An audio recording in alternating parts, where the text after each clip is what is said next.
ಪ್ರಜಾಪ್ರಭುತ್ವ ಅಂದರೆ ಇಂಗ್ಲಿಷ್ನಲ್ಲಿ ಡೆಮಾಕ್ರಸಿ ಅಂತ ಅರ್ಥ. ಗ್ರೀಕ್ ಭಾಷೆಯಲ್ಲಿ ರೂಲ್ ಆಫ್ ದಿ ಪೀಪಲ್ ಅಂತಾರೆ. ಜನರಿಂದಲೇ ಆಳ್ವಿಕೆ ಅನ್ನೋದು ಈ ನುಡಿಗಟ್ಟು. ಈಗ ಇದಕ್ಕೆ ಸುಸಂದರ್ಭ. ಹಿಂದೆ ಜನರಲ್ಲಿ ಯಾವಾಗ ಪ್ರಜಾಪ್ರಭುತ್ವದ ಆಲೋಚನೆ ಬಂತೋ ಸಭೆ ಸೇರಿ ಒಮ್ಮತದಿಂದ ತಮ್ಮ ಪ್ರತಿನಿಧಿಯನ್ನ ಆರಿಸೋಕೆ ಶುರು ಮಾಡಿದ್ರು. ಅದೇ ಆಡಳಿತವಾಗಿ ಅನುಷ್ಠಾನಕ್ಕೆ ಬಂತು. ಇದೇ ಎಲೆಕ್ಷನ್ ಅಥವಾ ಚುನಾವಣೆ. ಕಾಲಕ್ಕೆ ತಕ್ಕಂತೆ ಚುನಾವಣೆ ಬೇರೆ ಬದಲಾವಣೆಗಳನ್ನು ತಾಳ್ತಾ ಬಂತು. 5 ವರ್ಷಗಳಿಗೆ ಒಂದ್ಸಲ ಜನ ಬೂತ್ಗೆ ಹೋಗಿ ಮತ ಹಾಕ್ತಾರೆ.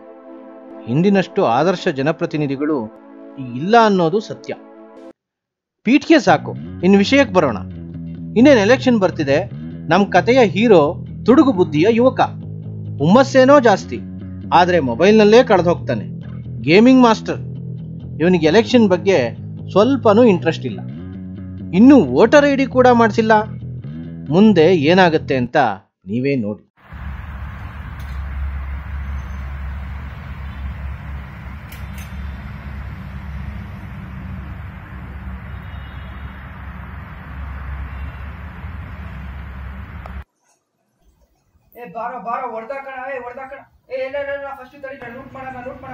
ಯಾಕೋ ಹುಚ್ಚಿನ ತರ ಮಾತಾಡ್ತಾ ಇದೀಯಾ?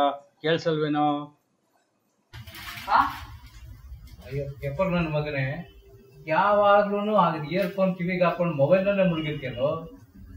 ಇಯರ್ಫೋನ್ ಹಾಕೊಂಡ್ರು ಬೈತೀರಾ, ಸ್ಪೀಕರ್ ಅಲ್ಲಿ ವಾಲ್ಯೂಮ್ ಕೊಟ್ರು ಬೈತೀರಾ. ಇನ್ನೇನ್ ಮಾಡೋದಪ್ಪ? ವಾಲ್ಯೂಮ್ ನ ಕಮ್ಮಿ ಇಟ್ಕೊಂಡು ಇಯರ್ಫೋನ್ ತೆಗೆದಾಕೋ.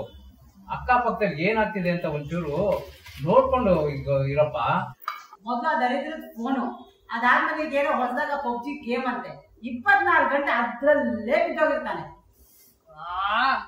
ಮತ್ತಿನ್ನೇನ್ ಮಾಡ್ಬೇಕಮ್ಮ?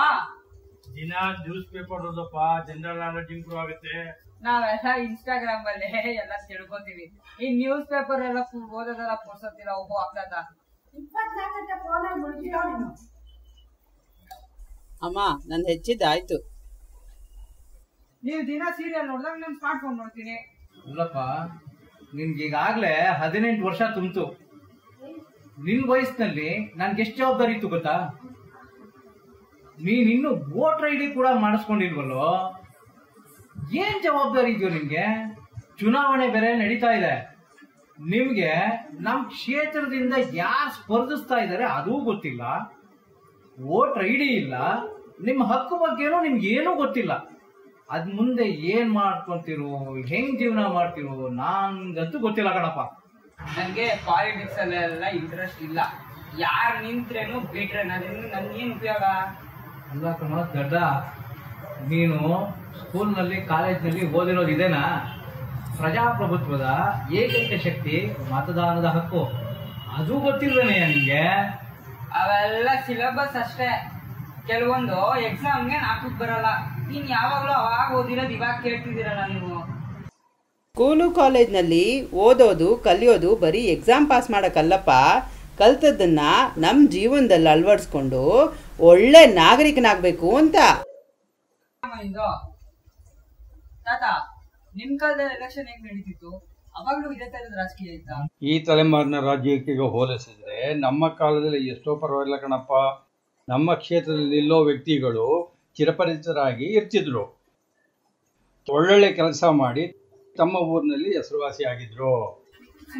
ಒಟ್ನಲ್ಲಿ ನಿನ್ ಮಗ 10 ನಿಮಿಷ ಬಿಡು ಮಾಡ್ಕೊಂತ ಕಣೆ, ಅವ್ರ ತಾತನ ಹತ್ರ ಮಾತಾಡಕ್ಕೆ. ಬೇಷ್ ಮಗನೇ. ಅಂದ್ರೆ ನಿಮ್ ಕರನೇ ಪರವಾಗಿಲ್ಲ. ಅಪ್ಪ, ನೀನ್ ಮೊದಲನೇ ಸಲ ಓಟ್ ಹಾಕಿದ ಅನುಭವ ಹೇಗಿತ್ತು? ನೋಡಪ್ಪ, ಪ್ರತಿಯೊಬ್ಬ ಭಾರತೀಯ ನಾಗರಿಕನಿಗೆ ಸೂಪರ್ ಪವರ್ ಅಂದ್ರೆ ಮತ ಚಲಾಯಿಸೋದು. ಆಗ ಅವನ ಜವಾಬ್ದಾರಿ ಕೂಡ.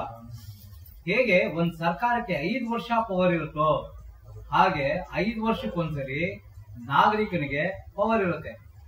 ನಾನ್ ಫಸ್ಟ್ ಟೈಮ್ ವೋಟ್ ಮಾಡಿದ್ನಲ್ಲ, ಅದನ್ನ ಯೋಗ್ಯತೆ ಇರೋನ್ಗೆ ನೋಡೇನೆ ವೋಟ್ ಮಾಡಿದೆ. ಅದ್ರ ಬಗ್ಗೆ ನನಗೆ ಖಂಡಿತ ಹೆಮ್ಮೆ ಅನ್ಸತ್ತೆ. ಸರಿಯಾಗಿ ಹೇಳಿದ್ರಿ. ಮತದಾನ ಅನ್ನೋದು ಎಲ್ರ ಹಕ್ಕು ಕಣೋ. ಪ್ರತಿಯೊಬ್ರು ವೋಟ್ ಹಾಕ್ಲೇಬೇಕು. ಆದ್ರೆ ಯಾಕೆ ಯಾವ ಎಲೆಕ್ಷನ್ ಅನ್ನು 100% ಗೋಲಾಗಲ್ಲ? ಏನು ಜನರದ್ದು ಪ್ರಾಬ್ಲಮ್? ಕೆಲವು ಜನಕ್ಕೆ ಮತದಾನ ಮಾಡಕ್ ಪುರ್ಸೊತ್ತಿರಲ್ಲ. ಇನ್ ಕೆಲವು ಜನಕ್ಕೆ ಮತದಾನ ಮಾಡ್ಬೇಕು ಅನ್ನೋ ಅರಿವೇ ಇರಲ್ಲ. ಇನ್ ಕೆಲವು ಜನಕ್ಕೆ ಎಲೆಕ್ಷನ್ಗೆ ನಿಂತಿರೋ ಅಭ್ಯರ್ಥಿ ಮೇಲೆ ನಂಬಿಕೆನೇ ಇರಲ್ಲ. ಆದ್ರಿಂದನಪ್ಪ ಮತದಾನ 100% ಆಗಲ್ಲ.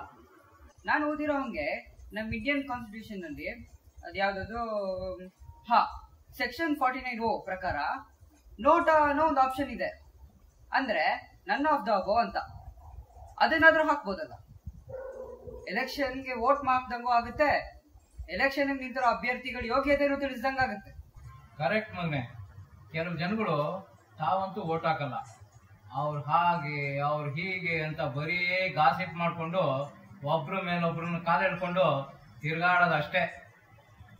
ಎಲ್ಲಿಯವರೆಗೂ ಜನ ಮತದಾನದ ಹಕ್ಕನ್ನು ಚಲಾಯಿಸುವುದಿಲ್ಲವೋ ಅಲ್ಲಿಯವರೆಗೂ ದೇಶ ಮುಂದುವರಿಯೋದಿಲ್ಲ, ದೇಶ ಹಿಂದುಳಿಯುತ್ತದೆ. ಸರಿ, ನಾನು ತಡ ಮಾಡದೆ ವೋಟರ್ ರೆಡಿ ಮಾಡಿಸ್ಕೊಂಡು ನೀವೆಲ್ಲ ಹೇಳ್ದಂಗೆ ಒಬ್ಬ ನಿಷ್ಠಾವಂತ ಅಭ್ಯರ್ಥಿಗೆ ವೋಟ್ ಮಾಡ್ತೀನಿ. ಭವ್ಯ ಭಾರತದ ಪ್ರಜೆಗಳೇ, ಮತದಾನ ನಿಮ್ಮೆಲ್ಲರ ಹಕ್ಕು. ಇದನ್ನು ಉಪಯೋಗಿಸ್ಕೊಂಡು ಒಳ್ಳೆ ನಾಯಕರನ್ನ ಗೆಲ್ಲಿಸಿ. ಇದರಿಂದ ದೇಶ ಉನ್ನತ ಮಟ್ಟಕ್ಕೆ ಹೋಗುತ್ತೆ, ಭಾರತ ನಂಬರ್ 1 ಸ್ಥಾನವನ್ನ ಪಡೆದುಕೊಳ್ಳುತ್ತೆ. ಎಲ್ಲರೂ ವೋಟ್ ಮಾಡಿ. ಜವಾಬ್ದಾರಿಯುತ